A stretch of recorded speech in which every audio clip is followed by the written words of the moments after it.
Oi, tudo bem com vocês? Vamos para a nossa aula de língua portuguesa, porque hoje o dia merece tudo de bom e vocês também merecem tudo de bom. É por isso que eu estou aqui junto com o projeto Educa Balsas.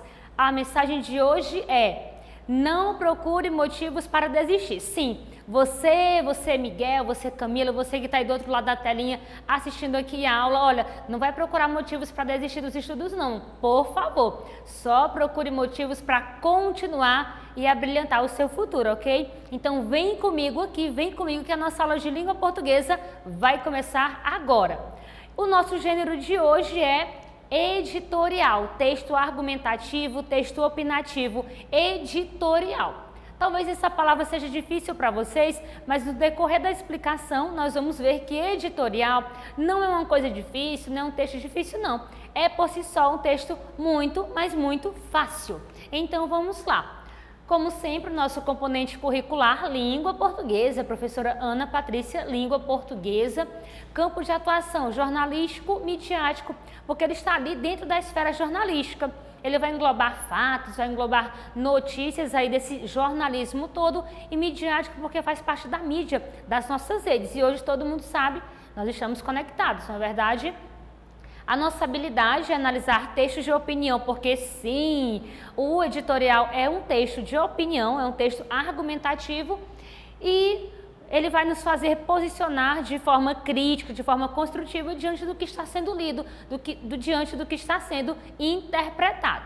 Então, o que nós queremos que você que está aí do outro lado da telinha aprenda, seja você do nono, do oitavo, do ensino médio, não importa, nós só queremos que você aprenda.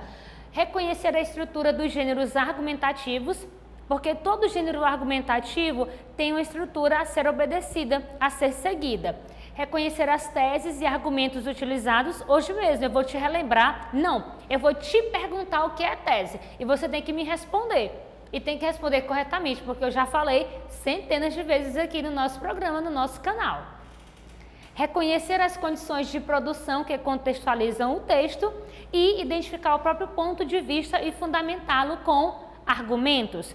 Porque o autor do editorial tem o ponto de vista dele, ou melhor, não vou nem dizer ainda quem é esse autor, e você que está aí em casa, você também tem o seu próprio ponto de vista. Então, mãos à obra.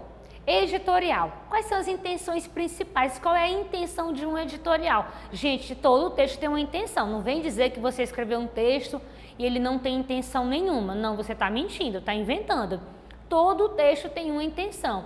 E a intenção do editorial é analisar fatos, comprovar uma tese e convencer o leitor. É como se fosse um passo a passo. Analisar fatos, comprovar uma tese e influenciar, convencer o leitor sobre determinado assunto, sobre determinada notícia ou fato. Aí, para relembrar, tese. Será que você lembra o que é uma tese? Eu coloquei aqui só para dar ajuda porque eu pensei. Talvez você não está lembrando ainda. Então, tese, está aqui, ó. Posição defendida pelo autor de um texto sobre determinado assunto. Então, dentro do editorial, esse texto que eu estou te apresentando hoje tem uma tese, que é a opinião defendida pelo autor do texto, por quem escreve o texto. Essa tese tem que ser bem trabalhada, esse ponto de vista tem que ser bem trabalhado para quê? Para comprovar, para embasar o que está sendo ali escrito, para influenciar o leitor. E se essa tese não for bem elaborada? Olha o que acontece, ó. Olha aí o que está acontecendo. O seu jornal, o seu texto pode ir totalmente por água abaixo. Literalmente, olha ali, ó. Eita, esse cachorrinho está adorando esse texto. Por quê? Porque sua tese não foi bem construída, não foi bem elaborada. Então, preste atenção aqui na aula, porque você vai construir aqui um texto, ó, da hora. Leitores. Que tipo de pessoas vão ler um editorial? Pessoas ou autoridades interessadas na análise do fato em discussão. Um editorial, ele vai trabalhar um tema. E esse tema pode não interessar para alguém, mas pode interessar para outra pessoa. Então, leitor, vai estar lá o título do editorial. Esse título não me interessa nada, então talvez eu não queira ler o restante do texto. Não, mas eu me interessei. Então, o editorial, as pessoas que vão ler esse tipo de texto, pode ser qualquer pessoa, mas principalmente aquelas que se interessarem pelo assunto debatido. pode ser política, economia, meio ambiente, sexualidade, educação, saúde, esporte, lazer, ciência, uma gama sem fim de conteúdos vão estar ali no nosso editorial. Gente, uma coisa que eu estou esquecendo de dizer, o editorial também nada mais é que uma carta ao leitor. Esse gênero vem geralmente na abertura de jornais, nas primeiras páginas aí de revistas, é uma carta ao leitor. Como assim? Uma carta ao leitor? Sim, porque um tempinho atrás nós trabalhamos a carta do leitor. O leitor de um jornal, de uma revista, de uma seção, mandava uma carta para a revista ou para o jornal, dando uma opinião, dando uma ideia sobre um determinado assunto. Agora é o contrário, agora é o jornal, a revista, o blog, o site que envia ali uma carta para o leitor. Então é carta ao leitor sobre um determinado assunto, em foco, em destaque ali, uma coisa polêmica ali da hora, certinho? E qual é a esfera de circulação? Jornais, revistas, sites jornalísticos, qualquer tipo de veículo pode ter um editorial. Esse editorial nem sempre vai ser impresso, vai ser escrito, ele também pode ser oral. Um jornal ali televisivo também pode ter um editorial. É mais fácil nós identificarmos a estrutura do editorial num texto impresso, porque vai estar ali, nós vamos ler, vamos ter contato, vamos escrever. Mas lá no televisivo também tem o editorial. E digamos que é o veículo falando com o seu público, falando para o seu público. Então nós temos aqui Folha de São Paulo, a revista Nova Escola, temos a revista Isto É, temos a revista Veja, temos outros jornais, outras revistas infantis, infanto-juvenis. Então aí o editorial pode vir nesses diversos veículos. E como é feita a organização? Isso é interessante. Como é feita essa organização? O uso de terceira pessoa do singular ou primeira pessoa do plural. Aqui nós já vimos que já há uma variedade. Aí eu posso escrever na terceira pessoa do singular. Exemplo, a sociedade não assume que é culpada pelas catástrofes ambientais. Nós temos aqui a terceira pessoa do singular, a sociedade é ela não assume. Então, ó, não me coloquei aí junto na terceira pessoa do singular. É ela, é alguém que eu estou observando, que eu estou conhecendo. Mas também pode ser escrito o editorial na primeira pessoa do plural. Olha só, não assumimos que somos responsáveis pelas catástrofes ambientais. Muitas vezes o aluno fica pensando, a primeira pessoa do plural é nós, então eu sempre tenho que escrever o nós. Não, gente, para ser a primeira pessoa do plural ou até mesmo outra pessoa, não precisa ter ali o nós, o tu, o eu, não. A forma verbal, a terminação verbal vai indicar. Tá aqui, ó. Não assumimos. Quem não assumimos? Eu assumimos? Não. Eles assumimos? Também não. Então, quem assumimos? Quem assume? Somos nós. Então, aqui nós temos a primeira pessoa do plural. Então, o editorial pode ser escrito na terceira pessoa do singular ou na primeira pessoa do plural. Ele, ela ou nós. Continuando com a organização, ó, o editorialista, que é a pessoa que escreve o editorial, eu esqueci de dizer uma coisa para vocês, vou contar um segredo para vocês. O editorial não é escrito por uma pessoa somente, não. O editorial é escrito por um conjunto, por uma equipe de pessoas. E o editor-chefe, o chefe da seção, o diretor do jornal, é ele que vai ali escrever, dar vida ao texto que foi pensado por todo mundo. Por exemplo, o artigo de opinião é escrito por uma pessoa. A reportagem é escrita por uma pessoa. A resenha crítica é escrita por uma pessoa. Mas agora, o editorial não é não. O editorial é escrito por um conjunto, uma equipe de pessoas que vão dar vida a um tema que foi ali discutido, que está sendo muito discutido recentemente. Aí alguém vai redigir, escrever, vai fazer as revisões necessárias e esse editorial vai ser lançado em nome do jornal ou da revista ou do site, não com o nome ali de alguém. Isso pode acontecer? Pode, mas se isso acontecer, esse editorial, essa carta ao leitor, vai estar trazendo a opinião de uma determinada pessoa de forma individual e não do jornal. Quando o editorial vem sem assinatura, Sem autoria quer dizer que a opinião ali é de todo o jornal, certo? Não guarda esse segredo não, conta para todo mundo, né? Todo mundo tem que saber disso. Então, o editorialista assume o ponto de vista do jornal, mas não é só ele não, tá? É uma equipe que vai colaborar na construção desse editorial. O texto em geral não é assinado, como eu acabei de falar. Presença de informações e de argumentação, sim, porque como eu falei, o editorial é um texto argumentativo, então tem que ter argumentos, tem que ter a tese, tem que ter dados, tem que ter informação. Quanto mais dados, informação e argumentos, mais rico, mais profundo e sólido o seu texto é. Desenvolve-se em torno de uma tese a ser definida, ó, um pouquinho ali atrás a gente viu que é tese, é o ponto de vista de quem escreveu o texto. E se sua tese não foi bem escrita, você viu o que aconteceu, né? O seu jornal, ó, foi por água abaixo. A tese é fundamentada por meio de argumentos e contra-argumentos, tá bom? Eu trago uma opinião de uma autoridade que concorda, mas eu trago uma opinião de uma autoridade que discorda. Mas isso não vai ficar meio contraditório, meio, sei lá, errado no seu texto? Não, isso vai tornar o seu texto mais embasado, mais prático, mais teórico. Quer dizer que você realmente pesquisou e quis entender sobre o que estava escrevendo. Estrutura básica, introdução, desenvolvimento e conclusão. A maioria dos textos argumentativos, eles seguem essa ordem, tá? Introdução, desenvolvimento e conclusão. Então, como é a linguagem? É um texto argumentativo, então a linguagem vai ser formal, segue a norma padrão da língua escrita. Eu trouxe aqui uma chargezinha para a gente sorrir um pouco. Tem uma pessoa aqui fazendo a entrevista de emprego, talvez, e ela fala fluentemente inglês, espanhol, francês, russo, italiano e alemão. E o senhor pergunta, e o português? Ela responde, aí vareia. Que tal? O que você achou disso? Será que ela está seguindo a língua padrão, a norma padrão? Talvez não. Então, cuidado, no editorial e em todos os textos argumentativos, você vai seguir a língua formal, a norma padrão. E por que isso ocorre? Porque a norma padrão, ela vai te dar o quê? Coerência, ela vai te dar lógica, ela vai te dar uma real compreensão logo de cara.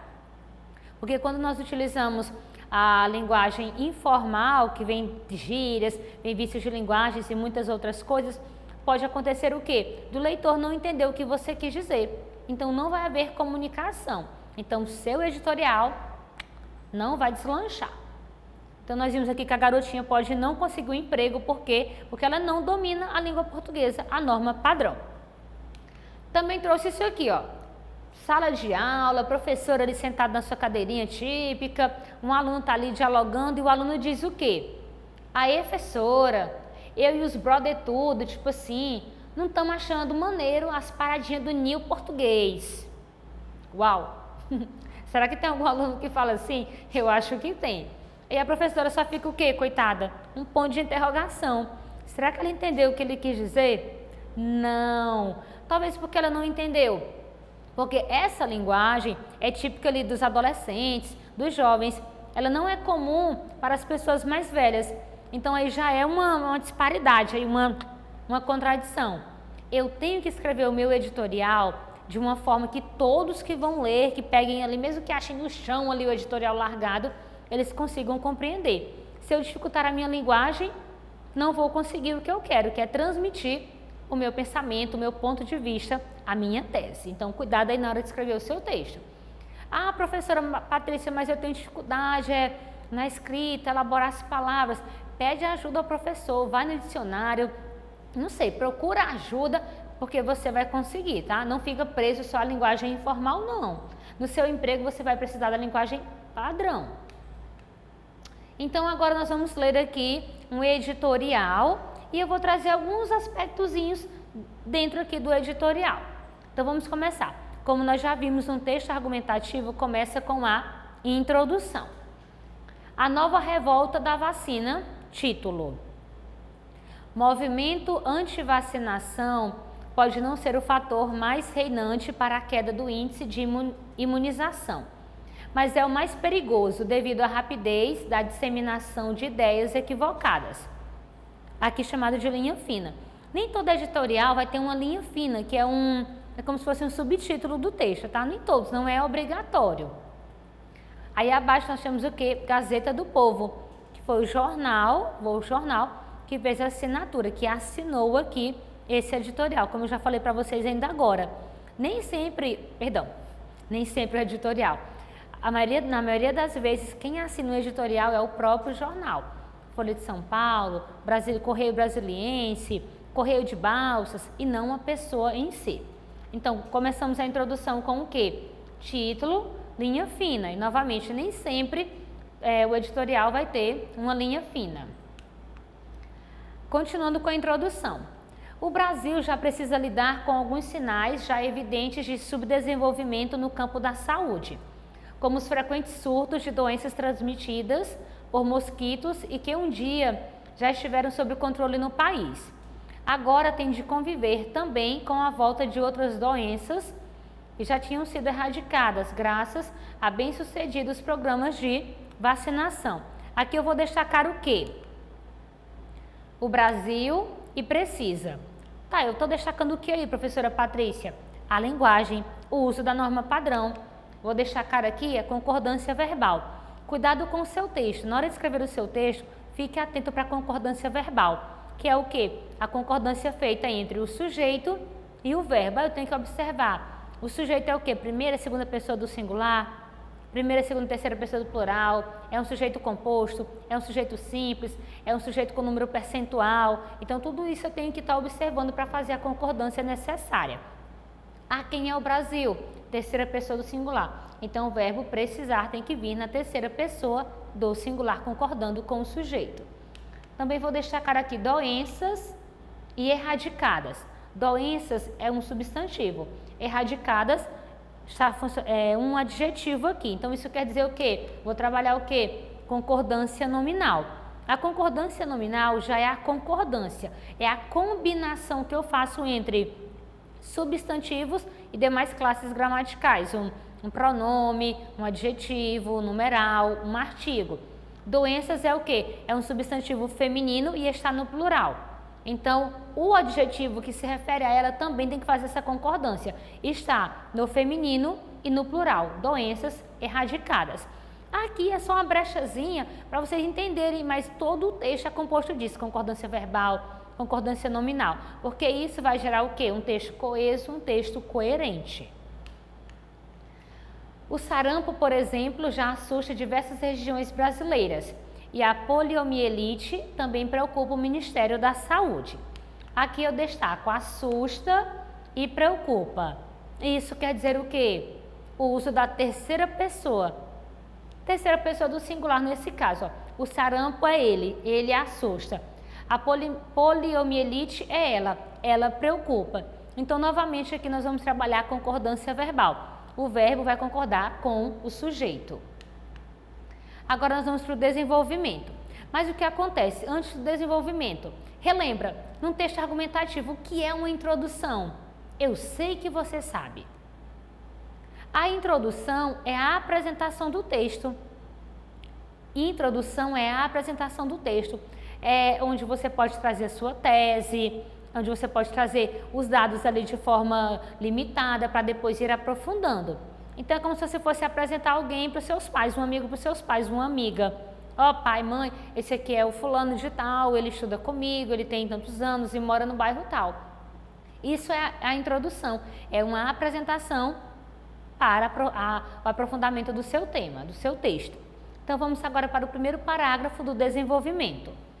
Nos dois casos, a raiz do problema está na baixa cobertura das vacinas para ambas as doenças. A meta nacional é de manter uma taxa de imunização de 95%, mas ela está em queda livre, rondando 60% tanto para a polio quanto para a vacina tríplice viral. Uma verdadeira crise de saúde pública que mistura falta de investimentos, restrições ao acesso à vacina, relaxamento e uma boa quantidade de ignorância. Veja aqui que o editorial já colocou a opinião dele aqui dentro do texto, tá bom? Quando eu digo dele, é do jornal Gazeta do Povo. E aqui eu destaco uma verdadeira crise de saúde pública que mistura falta de investimentos, restrições ao acesso à vacina, relaxamento e uma boa quantidade de ignorância. E o que é isso aqui? É a tese, é a opinião, é o ponto de vista do jornal Gazeta do Povo. Então eles estão querendo dizer o quê?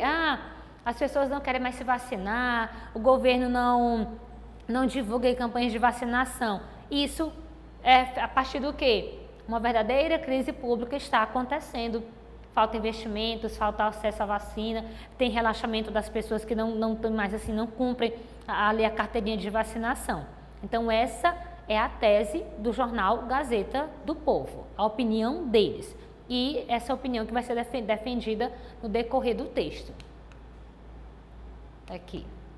A divulgação das campanhas de vacinação é absolutamente necessária para manter a população consciente sobre a necessidade de vacinar seus filhos. Mas, mesmo assim, quando há essa consciência, várias famílias esbarram em problemas práticos, como postos de saúde que funcionam apenas em horário comercial. Um obstáculo para quem não tem uma jornada de trabalho flexível. Então, ele disse o quê? O jornal Gazeta do Povo. A taxa de imunização está rondando 60%, que era para ter 95%. As pessoas estão relaxando, não querem mais se vacinar. O governo não prioriza campanhas de vacinação.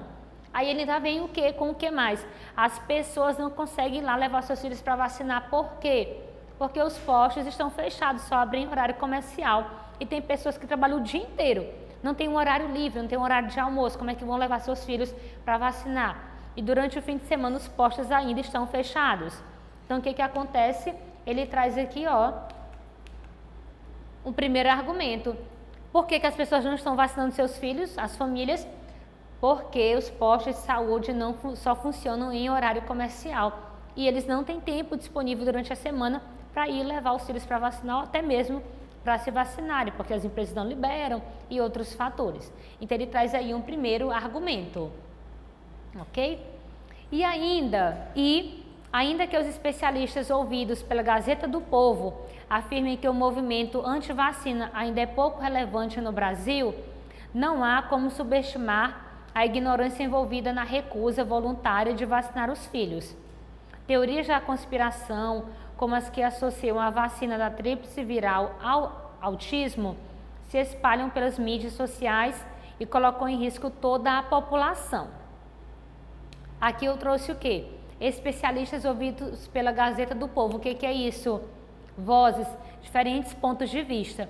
É importante que no seu editorial, aí dentro do seu texto, você traga outras vozes além da sua, porque essas vozes vão dar consistência ao seu texto. Olha só, ele trouxe aqui, especialistas ouvidos pela Gazeta do Povo.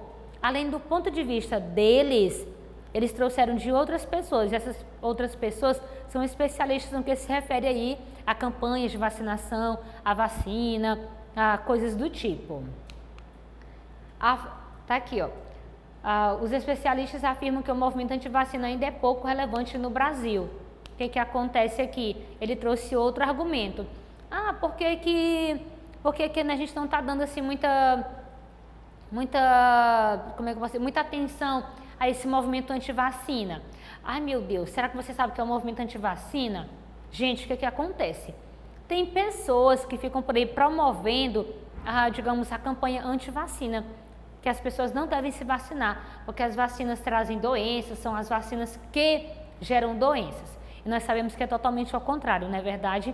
As vacinas salvam, as vacinas previnem doenças, ok? Então tem essa consciência aí com você. Aí então ele traz aqui, os especialistas afirmam que o movimento antivacina ainda é pouco relevante.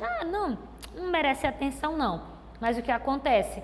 Não há como subestimar a ignorância envolvida na recusa voluntária de vacinar os filhos. Aí aqui o editorial também já trouxe um contra-argumento.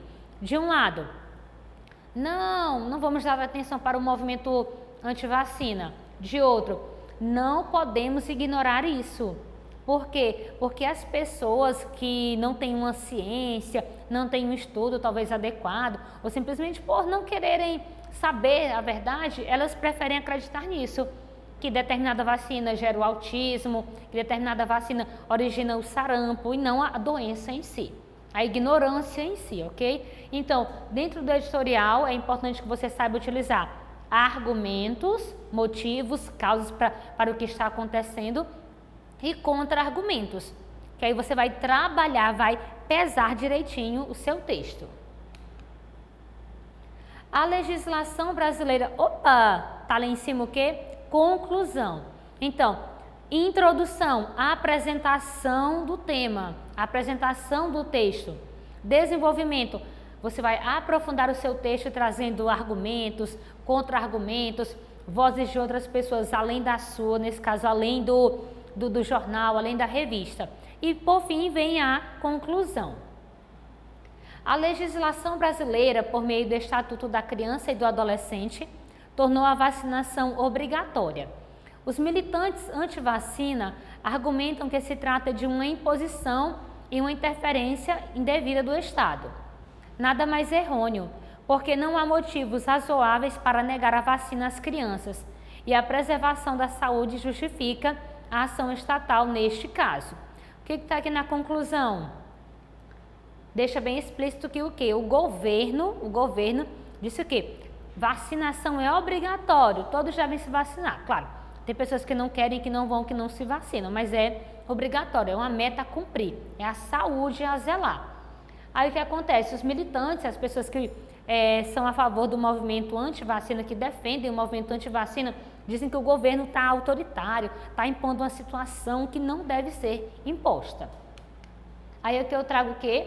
Estatuto da Criança e do Adolescente, os militantes anti-vacina, ou seja, trago novamente outras vozes, outros pontos de vista.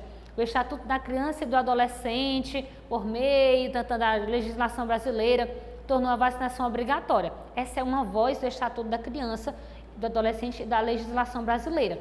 Qual é a voz dos militantes anti-vacina? O governo, a legislação é autoritária, é não sei o quê, ok? Então, de novo, por que essas vozes no editorial? Porque essas vozes deixam o seu texto mais embasado, mais sólido, ok? Mais consistente. E por fim, privar os filhos da proteção oferecida pela imunização não é um ato de autonomia, mas de irresponsabilidade pura, cujas consequências são gravíssimas.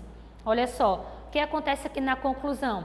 A conclusão retoma a tese, que é a opinião defendida pelo editorial aqui, pelo jornal ou pelo site ou pela revista, e clarifica, solidifica, embasa mais uma vez a opinião.